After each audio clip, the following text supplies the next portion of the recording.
Hey everyone, and welcome back to Kind of Evolved, a podcast about living naturally. Today I'm joined again by Kaylee Fichthorn. Did I say it There you right? go. All Yep. right. Last time I messed it up. I messed it up bad, I think. But Kaylee Fichthorn. I just messed it up again. I said Fichthorn. Fichthorn. You're fine. I have it written down with a hyphen and everything. I even spelled it the way it sounded. Anyway, today we're going to be talking about smaller scale gardening.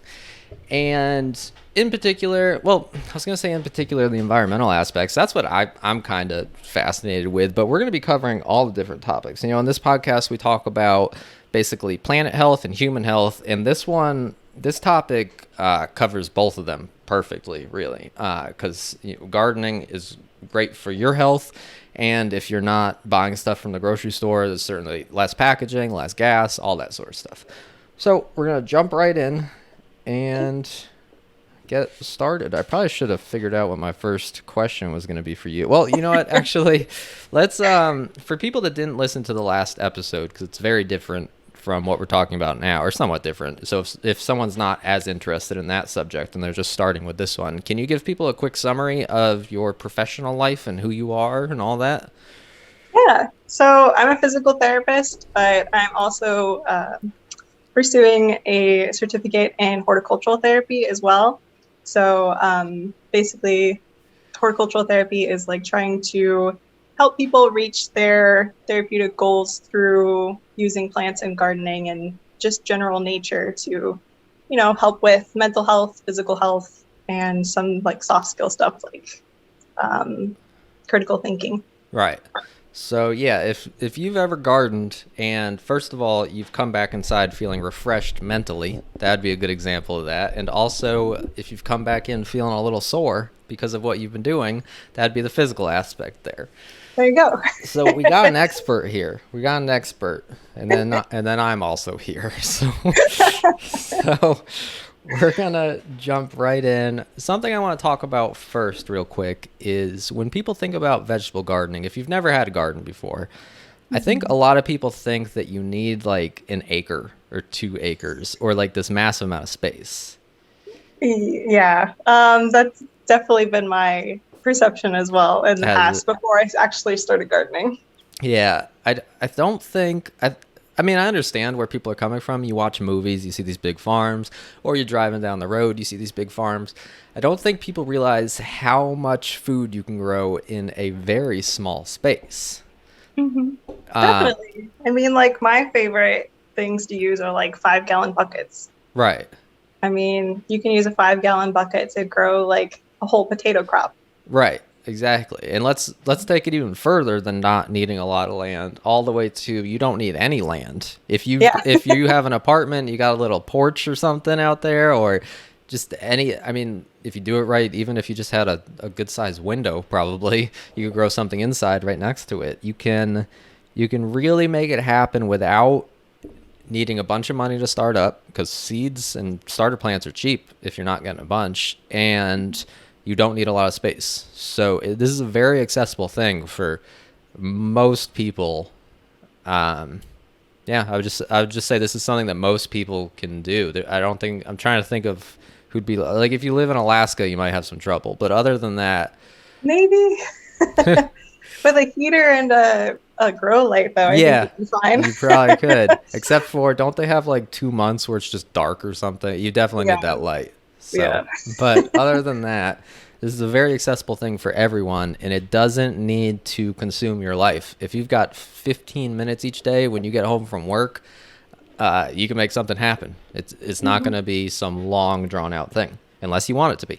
You can do that too. I'm not trying to tell you what to do, but all right. So let's go over the best. Well, I love how I keep starting, and then I go, well, and then I change it. Real quick, I want to mention just something practical with this, and that is that people, if you've never gardened before, you need to research your area, because there are different grow zones. I'm assuming everyone listening to this is in the U.S. I don't know why, because I'm an American and I have a very narrow view of the world. I have no idea. But you need to, I assume it's in other countries as well. But yeah, it's got to be. Actually, it's not. Oh, okay. It's not. When I said At it's least gotta like be, I meant our it's not. zones. I mean, our zones are like the U.S. hardiness zones, so Uh, it's like based on like latitude. right. But I don't. Again, I am also American, and do not know geography very well, and so I don't know if like other countries have their own like system for that kind of thing. Right, right, But in the U.S., it's the U.S. hardiness. right. So I think it goes from like 1 to 7 or something like that, right? It goes up to All right, 11. I'm just gonna stop talking. Um, Well, because I'm in Florida, and like yeah, I'm in Central Florida right now, which is like 9A, right. and then the Keys is like 10B or 11, I Oh, think. really? Okay. Yeah. See, I've only lived in the top half. So in my worldview, there's like 1 to 7. So, Okay. but yeah, it's basically these strips that go across the country. I guess it's just purely based on how far away we are from the equator, I'm assuming. Um, and it tells you which plants you can grow and which time of the year you can grow them. So a lot of plants you can grow in a wide range, but it's just it depends on when you're supposed to plant them, how long of a period you have. Like I'm in North Carolina, so plants like tomatoes, you have a really long growing period, but then cold weather plants like lettuce, it's more difficult because it gets so hot so quick. Versus when I used to live up north farther, you had a very long growing period for peas and lettuce and all those sorts of plants that like colder weather. So I just want to get that out there first in case I forget to talk about it later. But I would like to get your opinion on the best vegetables for beginners, easiest plants, Hmm. easiest to start with. Um, Again, it kind of depends on your time of the year that you're Right. starting, but usually things like tomatoes and peppers are pretty easy starts. And the only thing that's really going to be affected by like your care for them is the yield. Mm. So, even if you like say it's your first time gardening, like never done it before, and you forget a bunch of times to water it, you only water it like once every 2 weeks or something, Right. like you're just not going to get as many tomatoes. But at the same time, like, if you actually did care for it, you'd get like a ton. And there's actually like a variety that I really like for tomatoes. I know I talked about not liking raw tomatoes, but I'm a big fan of this one variety called like a orange hat tomato. Huh. I haven't heard of that. It makes a tomato, it's a cherry tomato, and the plant is literally like a foot tall, and that's it. Those are And cool. it's super accessible for people with like just a windowsill to Right. garden on. Right. So, Yeah, that sounds really cool. Yeah, especially small plants like that you don't need a ton of space for. You're not like staking it up so it doesn't fall over. A lot of the bigger tomato plants, it's recommended that you stake them up. But something small like that, does it support itself for the most part? it does. And there's a lot of varieties of vegetables that do that. Like there's an eggplant variety that does the Right. same thing. Right. Yeah. So for people who don't know, I touched on it quickly, but yeah, some of these larger plants with heavier fruit on them. By the way, tomatoes are fruit.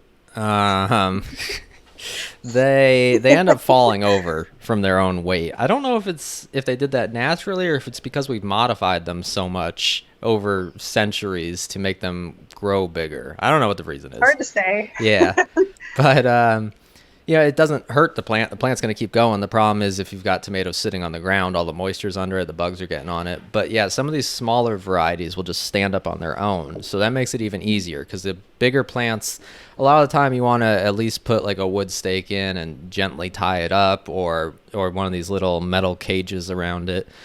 But these smaller plants, especially if you're like elderly or disabled, you could very easily, like you were talking about earlier, put it in a bucket and then just elevate that somewhere, so you don't even have to bend over to get to it. Hmm. And like I said, that's for the elderly and disabled. That's not for if you're lazy. You need to stop it.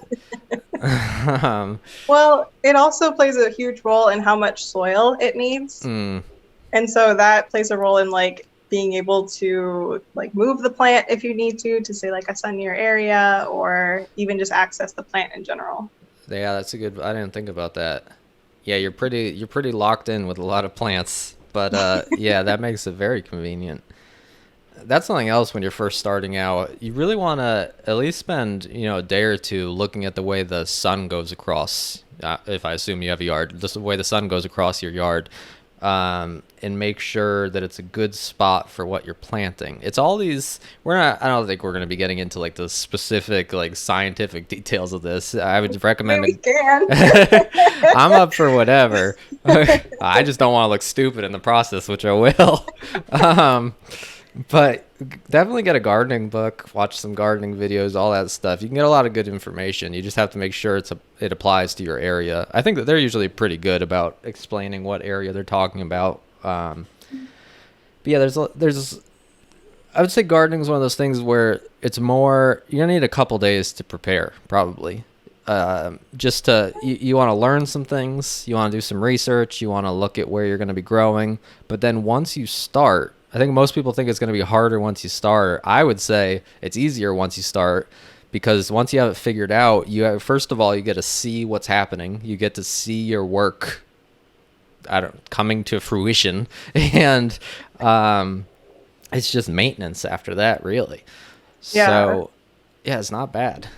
I mean, like once you finish all the initial like planting stuff of a garden and like actually plant the things, I mean, I'm out there maybe like once or twice a week, like just doing a thorough watering, and that's it. Right. Yeah, it's really not bad. So obviously the traditional view of a garden would just be, someone taking a section of their yard, taking out all the grass, tilling it up, and planting rows or something like that. But there are other options, as we've discussed a little bit. Not only can you do container gardening, which can be quite small. I don't know if anyone's seen like the bags you can buy now, where you can even like put them in your driveway or on your porch. They're basically just bags that hold dirt, and then you can grow different plants in them. But you can also do raised beds, which can be something as simple as just putting wood on the ground to elevate it a little bit, or you can lift it up multiple feet, right? If you have trouble bending down and reaching all that. Yeah, definitely. And they make raised planters that are like on basically like a foot or 2 feet like high up in the air, right? To make it more accessible. But you can also just get like concrete blocks and make a planter, or like they actually make like planter corners. So it's like a little cement like X essentially. Right. And you put like wood in between. And it makes That's pretty cool. Yeah. There's a lot of options. I mean, that's more your expertise with the horticultural therapy and all of that. But for elderly or people that just struggle with stuff like that, is that really the best method? Just elevating the plants as much as possible? There's a couple of different things you have to consider when even when it comes to like filling a raised bed, because when you think about filling a raised bed, the typical thought is like, okay, I'm gonna go buy a bunch of dirt, fill it, and like that's really heavy. That's true. So, I didn't think of that. Usually what I do personally with my raised beds is I get mulch, and I actually fill the first like foot or two of depth with just mulch, and that kind of raises the soil up. And so I, save money and like lifting capacity of soil. And then it makes it easier for like the garden to get established. Right. Because over time that mulch breaks down and actually adds more nutrients to the garden. Yeah, I know a lot of people will if they're raking any leaves, which I'm against based on my last podcast episode, as we've discussed. But if they are, you can put them on if you need to like rake them out of your driveway or something, you can put them on your bed and let them nourish all that soil, make it even better. All right, back to the best veggies for beginners. 2 other plants I want to mention personally. Now, I haven't had a garden in probably like 5-10 years. It's been a while, but I used to do it all the time. And I always found that cucumbers and green beans were very easy for me. I don't know if you've had that experience. I don't know how much it varies depending on the area you're in. They just, especially like the cucumbers, you just get so many that you didn't know what to do with them. See, green beans for sure. Yeah. Green beans are real easy down here. We use like the variety that grows best where I'm at is like a Kentucky pole bean, Uh-huh. and that'll keep going as long as you keep picking it. Like it'll Right. just go and go. Cucumbers are a little bit different. We Are have they? trouble where I'm at with moisture. Mm. So cucumbers, squashes, zucchinis, stuff like that, they're a little tougher. That makes sense. Yeah, I Yeah. didn't think about that. See, this is what we were talking about earlier. It's important to look at the area you're in and just do some research in the start, because that will discourage you a lot if you plant a whole bunch of stuff that's not good for your area and you got to start from scratch. So put in the Yeah. work in the beginning, save yourself a lot of trouble in the end. Yeah. But pole beans, I mean, they're staked up. So Right. they're pretty easy. Right. They do make bush beans. Like there's Mm. a variety of bush beans, which I've heard. I haven't planted them myself, but I've heard they're similarly easy. Yeah. Yeah, I've done the bush beans in the past.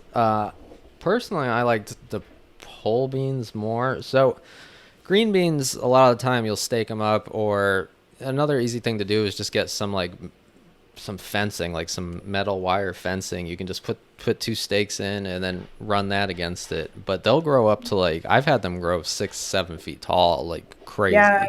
crazy. They're really impressive plants, and they're just constantly popping out green beans. But yeah, these bush beans, yeah, they're good too. I feel like I never got as much from them, but it makes sense because it's a much smaller plant, much more Yeah. compact. But definitely a convenience factor there, because you don't have to. They just do their own thing, and there's really practically no work once you plant them. Do you plant from seed, or do you get starter plants? Mostly seed. There are a couple of plants that I've done in the past that have been like notoriously difficult from seed, Hmm. like rosemary. Oh my gosh, rosemary takes forever to germinate. Does So it? yeah, like I have one rosemary plant now that it's like my pride and joy because it literally took like 28 days to germinate, Oh wow. like a single seed. Yeah. So that kind of thing, like the woodier herbs, I'll definitely just go ahead and buy. Right. Like thyme is another one, but yeah, most of mine are from seed or Okay. like, like rhizomes or cuttings or. Right. I always did a mix of the two. Like tomatoes, I never had success growing from seed for some reason. I don't know why, but I'd say if you're new to this and you're like, you don't want to spend a ton of time on it, or you're nervous about it, you can just jump in with starter plants from a home and garden store. But Yeah. a lot of the seeds are easy. You just got to be patient. You got to make sure you do it right in the beginning, because that's a whole another thing. You need to research the seed planting and watering and temperatures and all that. But some of them are pretty straightforward. I will say though, like if you buy like lettuce or something from a big box store, like I wouldn't expect that to do very well Uh-huh. just because they don't transplant well. Oh, really? Yeah. So if you like, planted your lettuce in your garden, like there's a chance that it's going to get transplant shock. So, Right. And there's also certain plants where you can just buy stuff from the grocery store and Yes. plant either parts or the whole thing. I'm sure this is blowing some people's minds because it's weird. But like potatoes are a great example that I'm sure people have noticed, that if you let potatoes sit too long, they just like start growing in the cabinet. What are some other plants you can do that with? Have you done this with anything? Yes. So I have a prop. This is an onion that I propagated. So here's my onion. It's literally just like a white onion from the grocery store. Right. But as you can see, it's growing little what are called bulblets. And all I did was you have to figure out what's called like the basal end plate, or like basically the part where the roots come out. Make like little V-shaped cuts and Uh-huh. then stick it in a box basically, because it has to be in like a cold, dark environment. And yeah, and then it's growing little onions, because onions are another one of those plants that's like really not good from seed, Yeah. because they are a bulb. Right. So if you can get like the bulbs from your home and garden store, or try to do it like this, then that's really the best way to get onions. Yeah, so you got onions, you got potatoes. Potatoes, I haven't done this, but you just cut them up, right? Like you wait for them to start to show where they want to grow, the eyes on the potatoes, and then you just cut that. You don't even have to put the whole potato in. You cut them into pieces, and then you plant those. Right. You want to make sure you get like an inch or two of like the potato like meat, I guess. Right. Just so they have the nutrients still to like keep growing. But yeah. Potatoes are cool too because those can be an easy one because you can. I know some people will just like buy a bale of hay or something and you throw some dirt on top of them. Basically, just create a mound over them because it's an underground plant. But I've heard some people say it's just super easy where you can basically just hay or mulch or just anything like that, and they've had success with it. Yeah, well, if you use like a grow bag, like you talked about before, like Right. a 5-gallon bucket, you just plant them like real low in the bucket, and then as they grow up, you just keep adding soil, Right. and then it makes more potatoes. Right. It's very convenient. I don't know if you know this, but food does not have to be a big ordeal. Like it can be a very very simple thing. It's crazy. This is all right. That was my intro into the environmental aspect of this. Here we go. Everyone, listen up. Here we go. I'm ready. This podcast is brought to you by Ape, which makes a whole lot of sense because I co-own Ape. So Ape is an all-natural and eco-friendly skincare company where we believe that the health of our customers and the health of the planet should always come before profit. Why wouldn't it? What is with these sketchy companies out there? We only make safe, natural, healthy, and eco-friendly products. So if you need any sort of skincare products, moisturizers, beard care products, bath and body products, we got soap, we got lip balm, we got all sorts of stuff going on. So head over to apebrand.co and you can find us at apebrand on social media. Yeah, I'm irritated. I'm instantly irritated when I start talking about environmental stuff. So we've taken this perfect thing from nature, and then first of all, we grow it halfway around the world, a bunch of the time. First, you got to use the gas to ship it all the way over here, and then you're going to wrap it in plastic, and then you got to use the gas in your car to get to the grocery store, and then you're going to take it home, you're going to throw out the plastic, you're going to eat the thing, you're probably going to forget about half of it, so that's just going to rot, and then you're going to throw it in the garbage, and then it's going to end up in the landfill, and then you got greenhouse gases. Why would you do that? And then it's just like this crazy thing that we've done. Humans literally have like three things that we're supposed to do. We're just supposed to stay alive, which requires eating and drinking. We're supposed to reproduce like as animals, and then that was two things. We have two things we're supposed to do, and we've overcomplicated the eating things so much. So this is just such a good thing you can do for the environment, growing your own food. Not to mention that plant-based foods have by far the lowest environmental impacts. It's really just a win for everyone if you do this. Yeah, it always drives me crazy, the packaging, even like the little sticker on the bananas, like even that gets to me. I'm like, can we just why like half the time I have to type banana into the thing anyway so it'll scan it. Why do we need the little sticker? And why can't it be biodegradable at least? Or edible. Yeah, exactly. Yeah. Like on apples and things, that gets me because I'm like, listen. Yeah. It's weird, this thing that it's like we're so close to have figured it out very well. Like I will give humans credit. We grow stuff in areas it grows better, and we bring it to the areas it doesn't grow as well. It makes sense on a global scale once we've reached this population density. Now, if we could just figure out solar powered planes or something and then just stop it with the packaging, it would be perfect. We eat such a little like amount of the actual food that is in the world. Right. Like that's the other thing that's funny when you start looking at like just like the number of banana varieties. I thought there was one banana. I thought there was one banana. There's not. There's so many bananas. And I always wondered, I just read this recently. This is weird. Banana flavored candy. I've always hated it. I was like, this doesn't taste like bananas at all. I read that in like the 30s or 40s or whenever, when they made that flavoring, because they're still using it, not the same batch. They're not using the same batch. When they invented that flavoring, they we're basing it on the banana that was widely available then. So it was the main banana that everyone was eating back then. And then like a virus or bacteria came and wiped out all those bananas. And then we switched to this current banana. So when you eat a little candy, like what are they, Runts? Those little bananas. Oh yeah. You're Like actually Laffy Taffy. tasting past bananas basically.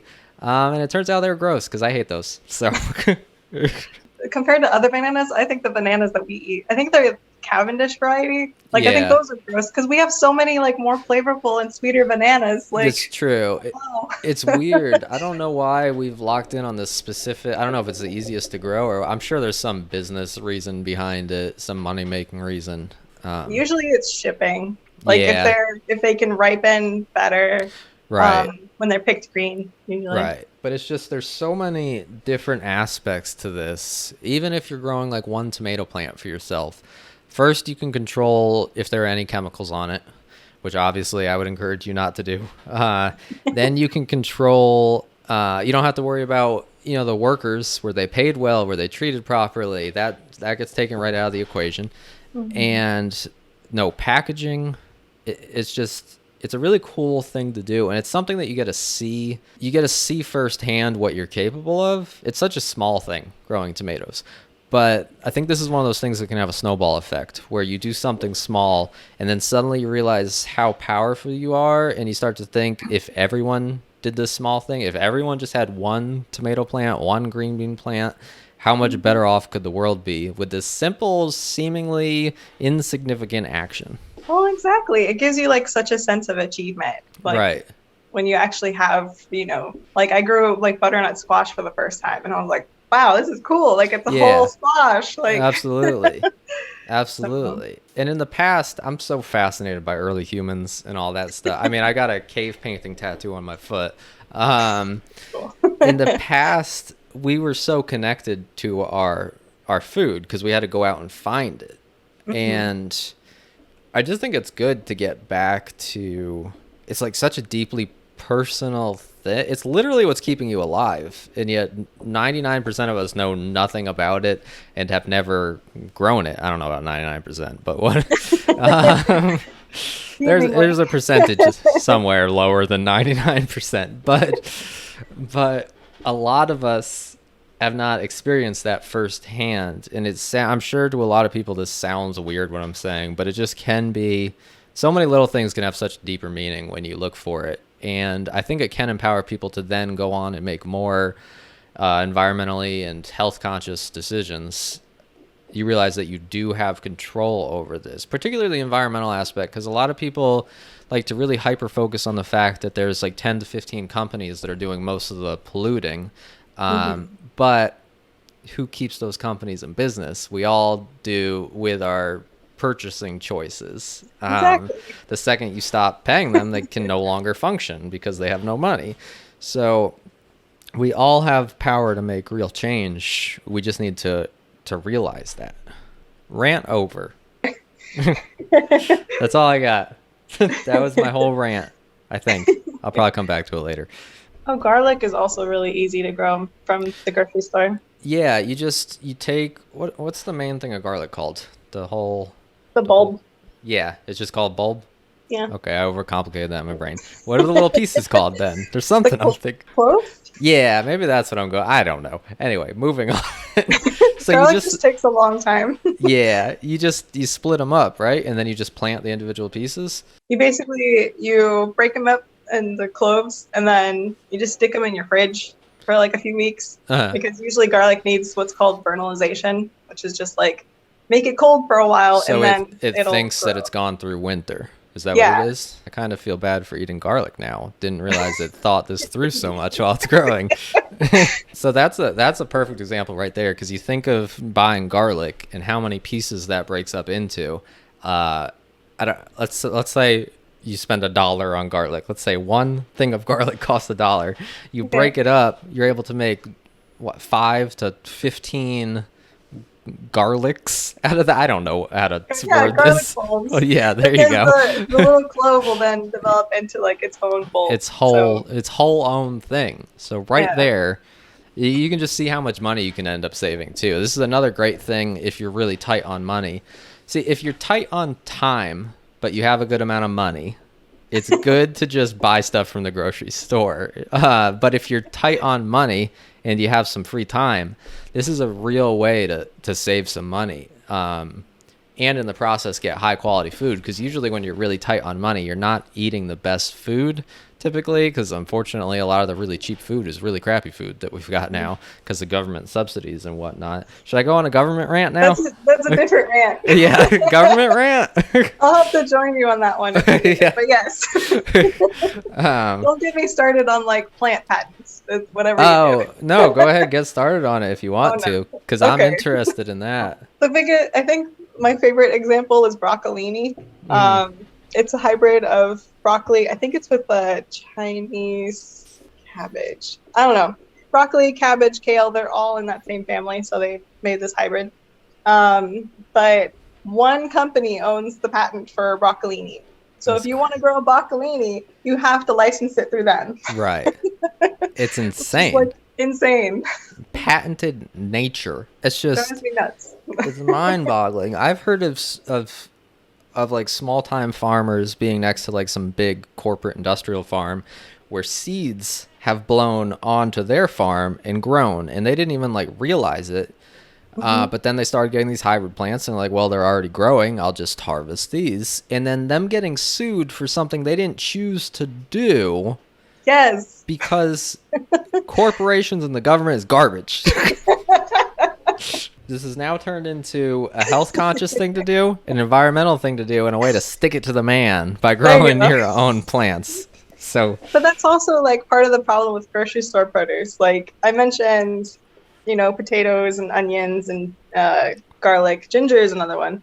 Yeah. But most plants or most food that you get at the grocery store, you can't actually grow yourself because the hybrid is such a way that it won't fruit again. Like avocados. If you grow your own avocado plant, it's not going to make avocados from that pit. Yeah. Oh, interesting. I didn't know that.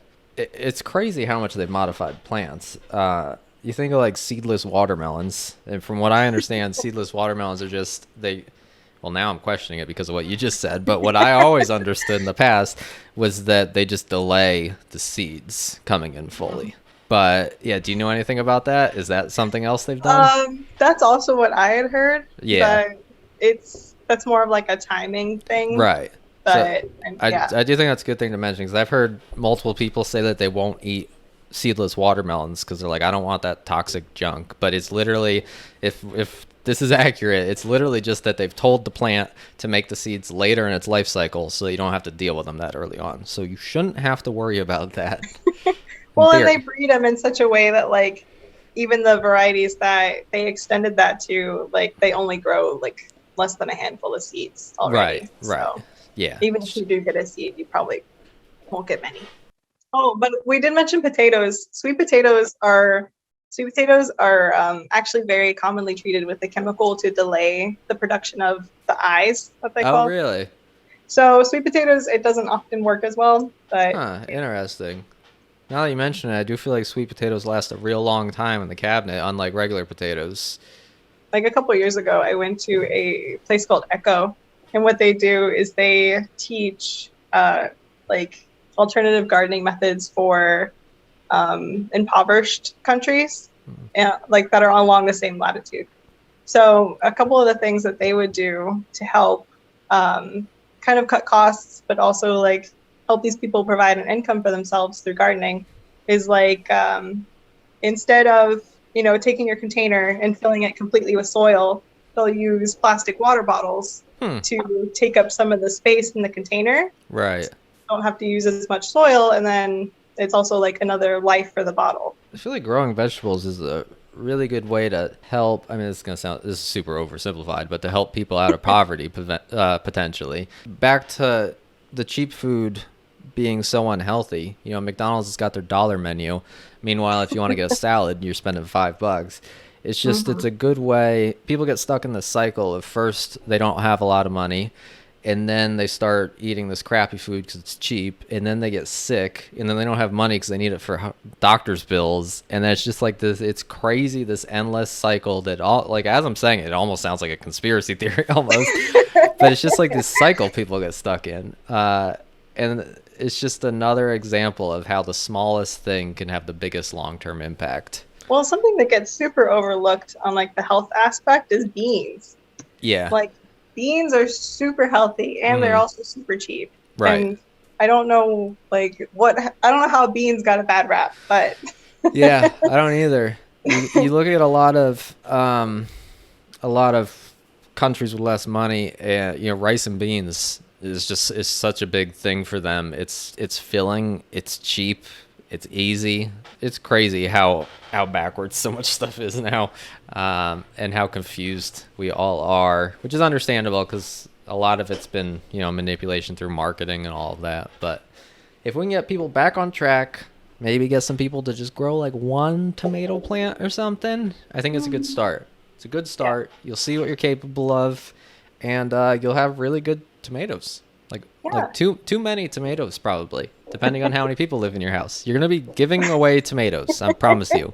You're gonna be like, get these tomatoes away from me. Well, and the tomatoes you grow are so much better because they are. The ones that you buy, they're picked green and then gassed to ripen. So yeah, tomatoes in particular. Once you eat a homegrown tomato, if someone gives you a tomato from a store, you're gonna be like, get this trash away from me.